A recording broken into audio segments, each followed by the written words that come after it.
One of the things that I stressed, and I hope some of them got it, and I think that they did, is that whatever your circumstances are at the moment, if you open a book, if you write something down, you can remove yourself from what's bothering you or keeping you down. You know, all books are important in that way, that they kind of shine a light maybe on a part of ourselves or a part of our existence that we don't oftentimes have the ability to slow down and look at them, but the books allow us to do that.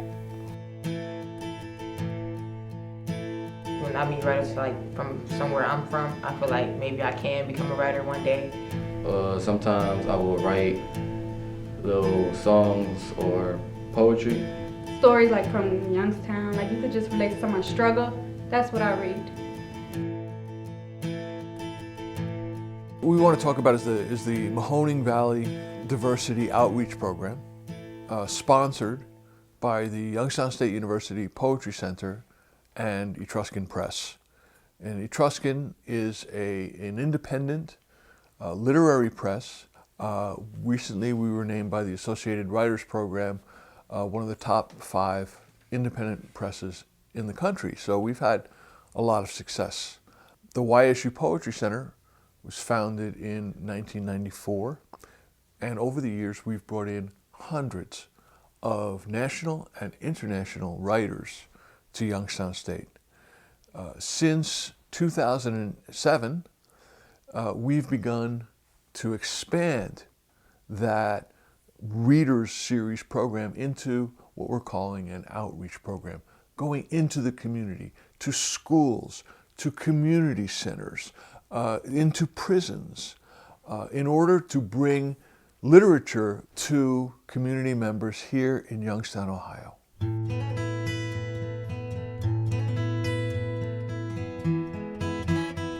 I've lived in Youngstown for the past 26 years. It's an anomalous place in America. Youngstown is in the middle of what's known as the Rust Belt, and it is a town that has had a diminishing population.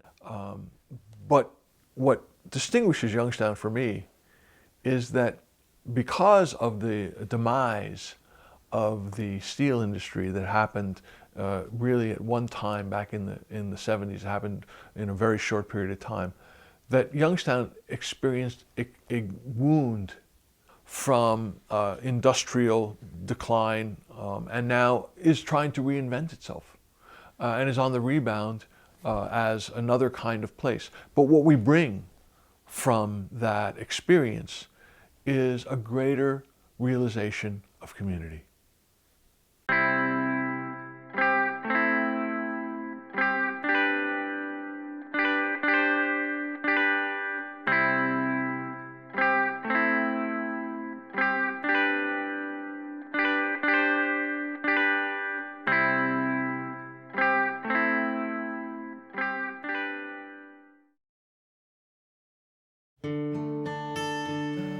East High is one of the most challenged schools.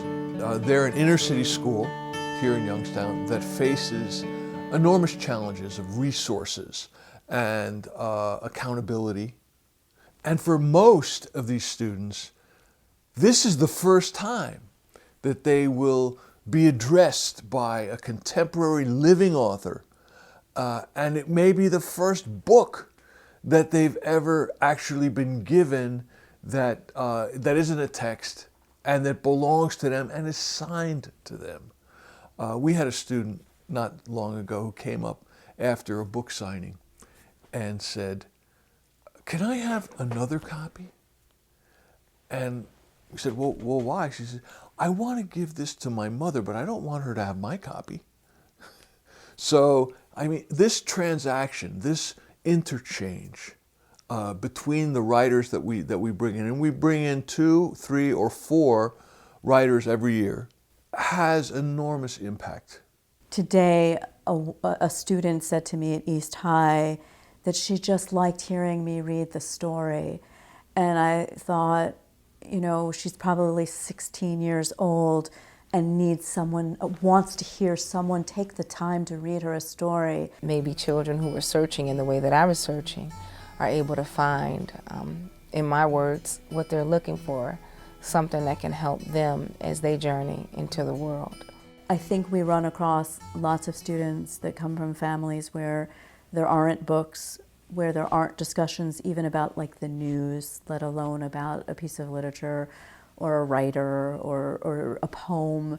And the access and what they know about it is so limited in their daily life, that to make it a part of something and to make it not seem so esoteric and so highbrow is to incorporate them and include them and involve them. It's essential.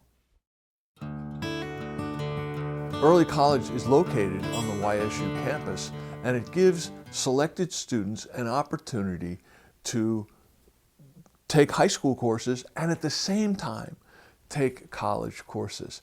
A very innovative program, and we've been working with Early College since their inception.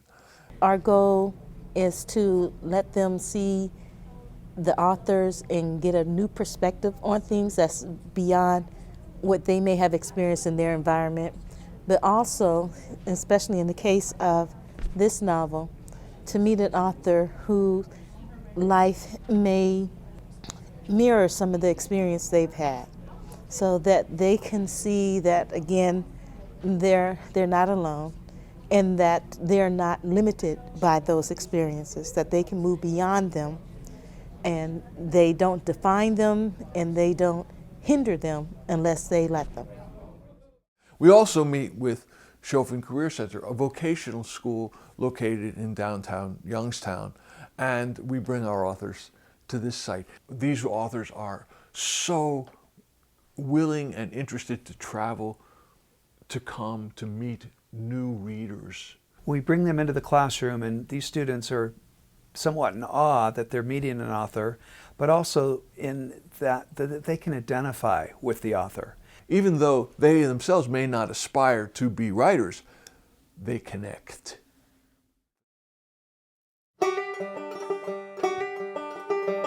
We've expanded the Etruscan outreach community to areas that are not traditionally served, such as senior living communities.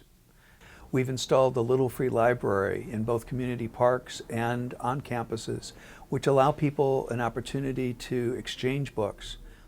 Another partner is the Warren YWCA and their Girls Leadership Program, which brings all sorts of training to girls in high school. The YWCA is really moving in the direction of being a voice for women and girls of color. Right now, there really isn't an organization nationally or locally that's specifically focused on girls of color. And this is giving us an opportunity to step forward and be a voice for them, and also be an advocate and provide resources. One of the things that I'm focused on as the advocacy coordinator is bringing literature and literacy together.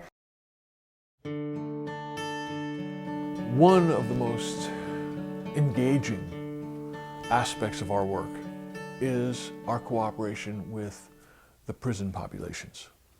YSU offers courses through the Metro College to three sites where incarcerated students can earn up to 60 credits before their release. Some of our writers have said that it was the most extraordinary outreach that they've ever had. One writer, Lynn Lurie, for instance, left our classroom saying, "I'm so angry." And I said, "Why are you angry?" And she said, "Why are those readers in prison?"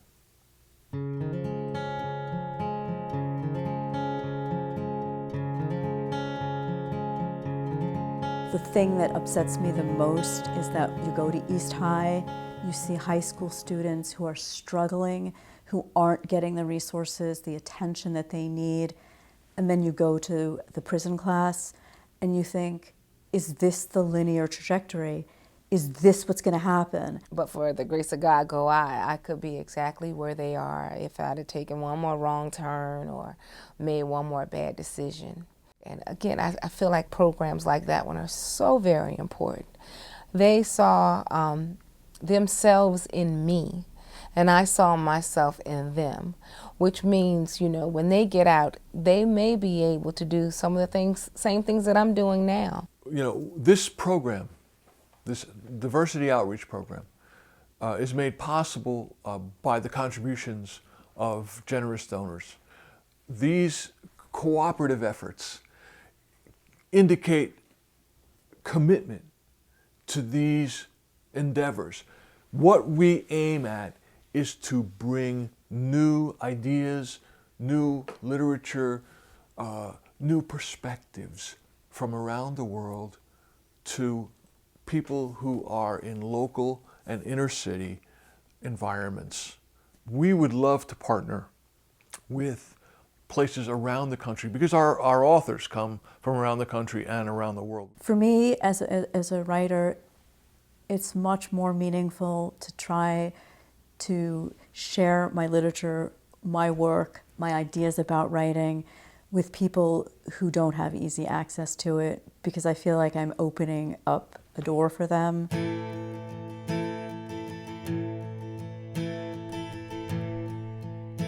I just think it opens up their minds a little bit to things, again, outside of the city. This allows them to kind of open up a little more and be more confident. This is a really good way to get them focused because it's new and it's exciting. It's something they don't normally do.